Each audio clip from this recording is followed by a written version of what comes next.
काय हो, या हिवाळ्यामध्ये हिरव्या वाटाण्यांपासून तुम्ही हा पदार्थ बनवलेला आहे का?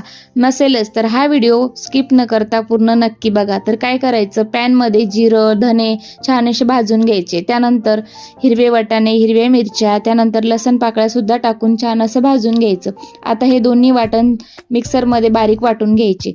त्यानंतर त्याच पॅनमध्ये आता तेल टाकायचं. जिरे, धने आणि थोडेसे मसाले टाकून छान असं परतून घ्यायचं. वाटलेलं वाटण टाकून चवीनुसार मीठ टाकून छान असं परतून घ्यायचं.